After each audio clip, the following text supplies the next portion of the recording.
I'm Jane O'Brien in Washington, and this is BBC World News America. Ukraine on high alert on the eve of its Independence Day, 6 months after Russia invaded. The US orders all citizens to leave the country as the capital, Kyiv, braces for heightened attacks from Russia. Malaysia's former Prime Minister Najib Razak begins a 12-year prison sentence for his part in one of the world's biggest financial scandals. New York, Oklahoma and Florida, a key day of primaries in 3 US states that could set the tone for the midterm elections. Life in the fast lane could get slower on Germany's autobahns as the government mulls speed limits prompted by the energy crisis. Amazing new pictures of Jupiter that scientists say can tell us more about the inner life of the planet. And tears of joy from a dog. A new study says our canine friends may be more emotional than we thought.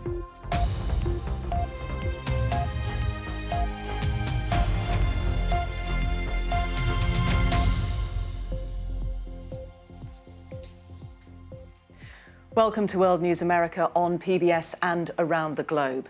There are heightened tensions in Ukraine ahead of Independence Day as the country prepares to mark the date it broke away from the former Soviet Union. It also coincides with the day Russian President Vladimir Putin chose to invade the nation 6 months ago. The US is warning that Russia may use the occasion to intensify attacks, possibly on civilian targets. Well, American citizens have been told to leave Ukraine immediately. For more, I spoke to our correspondent in Kyiv, James Waterhouse. James, what's the atmosphere in Kyiv right now, and how seriously are people taking the US State Department's warnings of increased Russian attacks? Well, inside Ukraine and inside Kyiv, it's very much a constant. It's actually reminding me of the build-up to the invasion, where you had warnings from the West, from the US State Department, around concerns of a Russian escalation. But of course, 6 months on, things couldn't be more different. This is a country still under a full-scale invasion, but authorities are wary. They are banning public gatherings. This time last year, there was a huge military procession in a show of strength. This time around, the main street through Kyiv has destroyed or captured Russian tanks on display. They've really been quite popular with people, and as they walk through, take a bit of interest, pose for pictures. And it's another marker as Ukraine marks 31 years of independence tomorrow. It's also a reminder of just how under threat their sovereignty is. The US Embassy has urged citizens to leave. That's quite an escalation in terms of a precaution to the irritants of President Zelensky. So it will be low-key tomorrow. The city does feel quieter, and it's not just about tomorrow. I think it's the next 3 days that there are concerns around Russia increasing its long-range missile strikes, certainly, not just in Kyiv, but across the whole of Ukraine. How serious is the threat to the Zaporizhia nuclear power plant? Well, if you speak to nuclear officials in the European Union, it isn't as bad as people think around the issue of nuclear reactors because of the very type they are. But of course there are concerns. There are concerns around the staff's ability there to monitor the site, around the safety, around the power of the site. It's thought they've been cut off frequently as the Russians try and transfer electricity to occupied Crimea. These are all described as pillars by the chief of the IAEA, Rafael Grossi, who I spoke to earlier, who's keen to hit the ground and see it for himself. From my perspective, as the international organization dealing with, among other things, the security and the safety of these installations, what we are going to be making sure is that there is absolute clarity on what has happened first. This is very important. And secondly, to indicate what should not happen. We are going to try to establish a presence there. My conviction is that having the IAEA on site will have a stabilizing effect. But James, how are they going to do anything? Well, Mr. Grossi is absolute in his belief that the very presence of UN inspectors will have a stabilising effect. He wants to look at radioactive material, he wants to speak to staff freely. That is his hope, that is his demand. But while it's a virtue to the United Nations that they are independent, that they don't represent a military or a country. Whilst that's helped them get this close to access, it seems, he also acknowledged their limitations, because it's not within the IAEA's power to, for example, mitigate on heavy shelling, on future missile attacks, on Russia pulling back as the West has long called for. So there's a long way ahead. It's a long road, but it will be seen as a positive. James Waterhouse in Kyiv, thank you for that update. Now, Malaysia's former Prime Minister Najib Razak is beginning a 12-year prison sentence after failing in a final appeal against his conviction for corruption. He was escorted straight from the courtroom to jail for theft from a government investment fund. Billions of dollars that were supposed to fuel economic growth in Malaysia were stolen in one of the world's biggest financial scandals. Our Southeast Asia correspondent, Jonathan Head, has more, and a warning: his report contains flash photography. He was once the most powerful man in the country, untouchable even. But Najib Razak arrived for the final stage of his appeal, knowing that the odds were now against him. Every attempt to overturn or even delay the 12-year prison sentence he'd been given, thwarted by a judiciary which stood firm behind the original verdict. I will not get a judgment based on the principles of fair trial. I did not get it. The son of a former Prime Minister, he was groomed for power and held office for 9 years in a country where the ruling party had never lost an election. Stories of spectacular greed and corruption brought thousands out onto the streets in protest. But investigations into huge losses from the state-run investment fund known as 1MDB went nowhere. The Department of Justice has filed a civil complaint seeking to forfeit and recover more than $1 billion in assets associated with an international conspiracy to launder funds stolen from One Malaysia Development Berhad, or 1MDB. Even when the United States launched its own investigation, Mr. Najib looked secure in a country where power has rarely been accountable. But at the last election 4 years ago, an opposition coalition led by Malaysia's most renowned political figure, Mahathir Mohamad, once Mr. Najib's ally, rode the public yearning for change to an unexpected and historic victory. Mr. Najib, seemingly in shock as he accepted the verdict of the people, was untouchable no longer. His home was raided. More than 200 top-priced designer handbags still in their boxes were among the many luxury items seized. I think this is the biggest seizure in Malaysian history. And multiple criminal charges soon followed. For those who've dreamed of a cleaner politics in Malaysia, this is surely a moment to savour. But Najib Razak remains wealthy, influential and popular in some parts of Malaysian society. It's probably too soon yet to write off his political career. Jonathan Head, BBC News, Bangkok. Well, over here in the US, it is a key day of primaries in 3 states. Voters are going to the polls in New York, Oklahoma and Florida as parties continue to narrow down their candidates for the midterm elections, which are, of course, in November. Now, in Florida, the biggest race is for the governor, with Democrats trying to pick a candidate who could match up against the Republican incumbent and potential 2024 presidential candidate, Ron DeSantis. Our North America correspondent Anthony Zerka joins us from Miami. Anthony, how will these primaries, particularly in Florida where you are and New York, set the tone for the midterm elections? I think here in Florida, that Democratic gubernatorial primary you mentioned between Nikki Fried and Charlie Crist, that again illustrates the divide within the Democratic Party as they try to decide between a candidate, Crist, who has a lot of experience, who's a moderate, actually was a Republican governor at one point about 15 years ago, and Nikki Fried, who's younger, more left-leaning, but has won statewide election here in Florida more recently.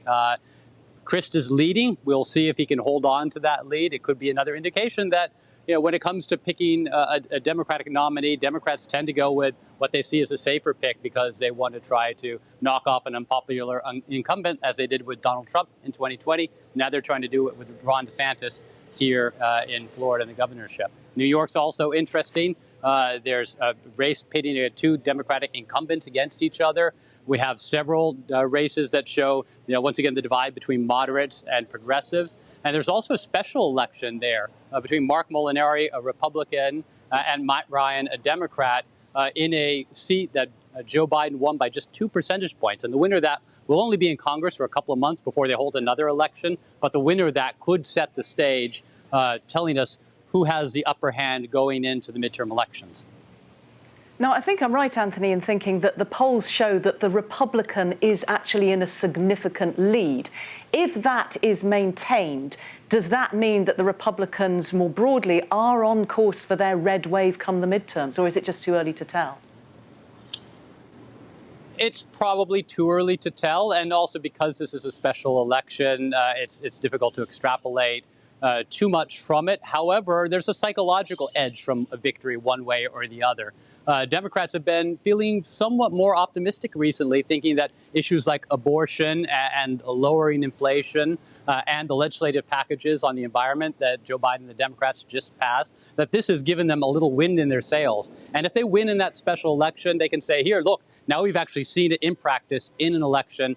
Our guy can win in a very close district. If Republicans win, I think they'll feel somewhat buoyed by the fact that any kind of Democratic inroads that have been made in the past few weeks still allow them to win a district that is a toss-up, just a razor's edge. And if they win those kind of districts, they will win the House of Representatives in November. Anthony, you mentioned abortion just a minute ago.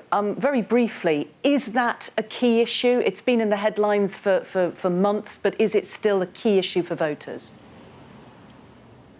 Well, when I talk to voters, including to ones outside this polling place I'm here at in Miami right now, they do say, Democratic voters say that abortion is an important issue, one that is motivating them, not necessarily in the primaries because Democrats across the board support abortion rights, but it's something that is making them place a greater importance on the midterm elections. And the thing about midterm elections in general is that they're decided by which party turns out their base. And if Democrats can use the abortion issue to get their voters out and voting in larger numbers, that will really help them during the time when just 6 months ago it looked like Democrats had a real enthusiasm deficit compared to Republicans who just want to win back some power, whether in the House or the Senate or statewide. Anthony Zerka in a very, very sunny Miami. Thank you very much for joining me. Now, let's have a quick look at some of the day's other news. And a European Union agency has warned that Europe is on course for its worst drought in at least 500 years. In a new report, the Global Drought Observatory says 2/3 of the continent is under some form of alert. It says the conditions are damaging crop yields, drying up rivers and sparking wildfires. The report also warns that low water levels are damaging the energy sector. A special prosecutor in the US state of Georgia has ruled that 2 white police officers involved in the fatal shooting of a black man 2 years ago should not face criminal charges. Rayshard Brooks was shot in the back as he ran from police after taking one of the officers' tasers. His death, shortly after the police killing of George Floyd, sparked protests in Atlanta and beyond.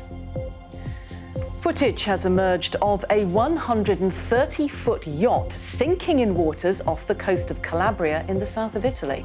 All 9 people on board were rescued from the vessel, which was sailing from Gallipoli to Milazzo when it ran into difficulty before completely sinking into the Mediterranean. An investigation is underway into the cause of the incident. Now, Russia's invasion of Ukraine is bringing Canada and Germany closer together. German Chancellor Olaf Scholz and Canadian Prime Minister Justin Trudeau have been meeting in Toronto, with Canada seeking to boost energy and mineral exports to Germany. Germany is deeply worried about further reductions of natural gas supplies from Russia this winter in retaliation for Western sanctions following the invasion of Ukraine. Well, as Germany scrambles to save energy, an old and controversial debate has been reopened. Most of the country's motorways have no speed limit, but some experts say slowing drivers down could save fuel. Well, the very idea of limits has infuriated some who believe that speed is the right of every German driver. The BBC's Jenny Hill reports. It's practically a national pastime. Indulging a passion for speed, even if it's in miniature. But as Germany hurtles towards winter, an energy crisis looms, and calls for a speed limit on its motorways are gaining traction. It doesn't make any sense. With the current petrol prices, no one goes full throttle on the motorway. Everyone's going slower. Trying to save even more energy by imposing rules wouldn't work. A speed limit is long overdue, but in reality you can't go much faster anyway. Germany's motorways are world famous. There is technically nothing to stop a driver doing, as one did recently, more than 400 kilometres an hour. But would slowing them down significantly reduce fuel consumption? In the drive to conserve energy, this economist believes every little helps. It could save some 1.5% of the consumption of fuel. At least if we would limit it or introduce a speed limit for a certain period of time. I think we should be carefully about introducing it forever, eternally, but for a certain time, as long as the crisis prevails, why not? A motorway speed limit would please environmental campaigners and those who worry about safety, although significantly more people die on Germany's rural roads than the Autobahn. This debate has been raging on and off for years, and it's extremely contentious. This, after all, is the land of rules and regulations, of bureaucracy. So for many, it's about so much more than the open road. It's about freedom. And for Germany's liberal politicians, that right is sacrosanct, though the rest of the coalition government disagrees. Well, where's the stop then? If you say, well, speed limit 130 kilometers per hour, then the next person comes and says, well, it's 100 kilometers per hour would be even better. Next one comes and says, well, 60 would be even better. And the next person comes and says, well, not driving a car at all would be the best. It's a long-running and intense debate, but public opinion has now shifted in favour of a limit. Could this be the moment the battle for Germany's motorways is finally won? Jenny Hill, BBC News, Berlin. Now, in the United States, there are more guns than there are people. Following recent mass shootings and heightened gun violence, the city of Houston, Texas, recently held a gun buyback event. But not everyone there was against gun ownership. Angelica Cass has the story. I like guns. I like to hear the bang. I like to hit a target. I like to be a good shot. I like to practice. My dad had guns, okay? You know, he had guns. He would take me with him deer hunting. I always had access to guns, but then I had my own shotgun when I was 12 years old. Mark lives in Texas, a state with some of the most lenient gun laws in all of the United States. This is a rifle. It's a .223 caliber rifle. It's basically just a little AR. Just a little AR, that's all it is. But we met him at an unlikely place. A gun buyback event in the city of Houston, where hundreds of gun owners queued up to hand over their firearms to police. The goal here is to take unused, unwanted firearms off the streets and dispose of them in a way that ensures that they are never misused, that they never end up in the wrong hands. It's just isolated there in a box. Got it? Go ahead, put up. I don't need it. I don't want it to be stolen from my house. And I can get a $150 gift card by surrendering it. Bad guys gonna be bad guys, no matter what, but we can eliminate some of the guns that they have. Queremos un país limpio total, de que no estén pasando las cosas que han sucedido como lo que pasó en Uvalde. You know, I'm going to have my guns, but I just believe there's so many of them. It has permeated the culture now that it's okay to shoot, it's okay to wave a gun, it's okay to have it. I think it's ridiculous. I have no problem with guns. America needs more guns. They're great. In fact, I might buy a gun and some AR magazines with the money I get from this, because that's what my son wants for Christmas. Many people here came just to make a few bucks from old, unusable firearms, but they've got many more at home.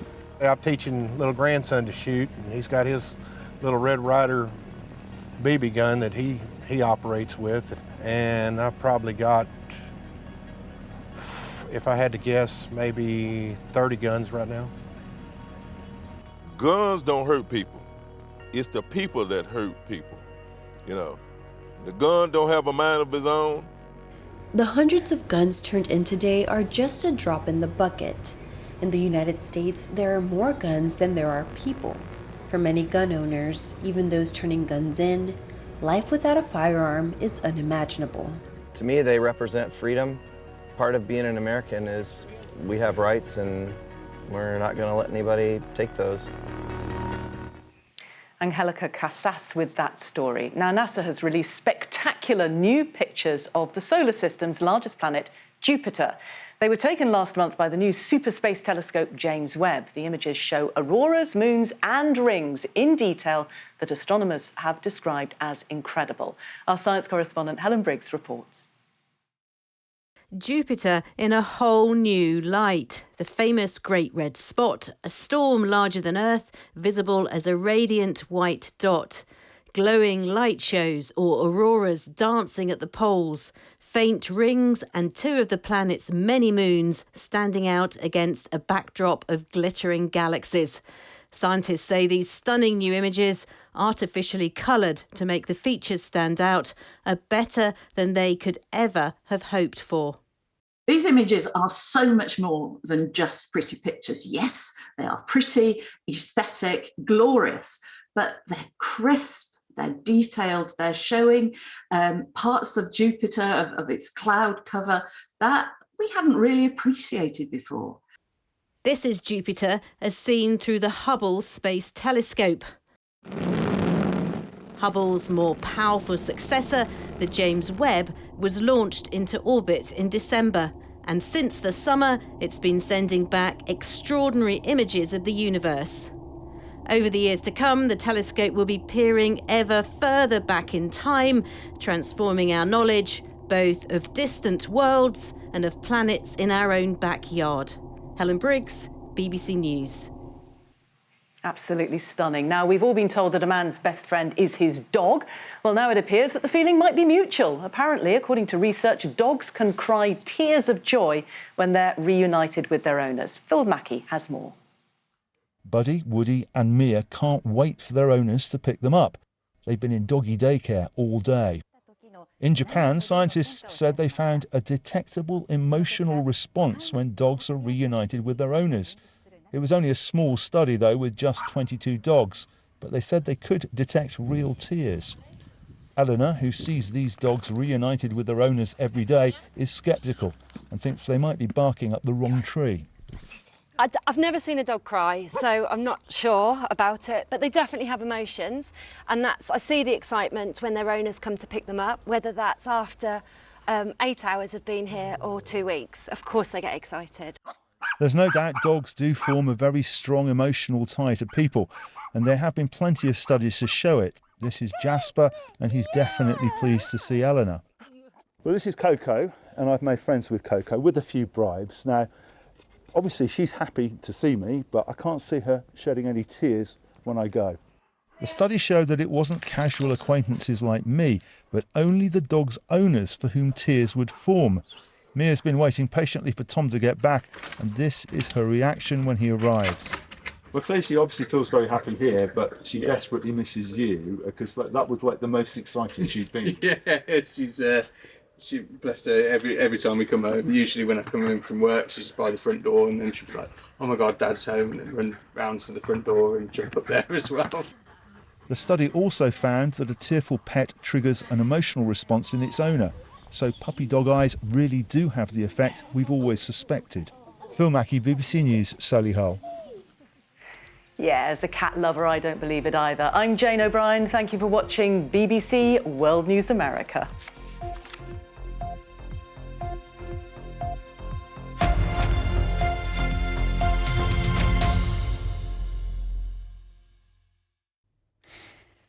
Hello there. We've got a ridge of high pressure affecting areas of Western Europe, bringing some high temperatures again with plenty of sunshine. You can see the clear skies on the satellite picture here. We'll delve into the forecast details now and looking at the weather picture into Wednesday.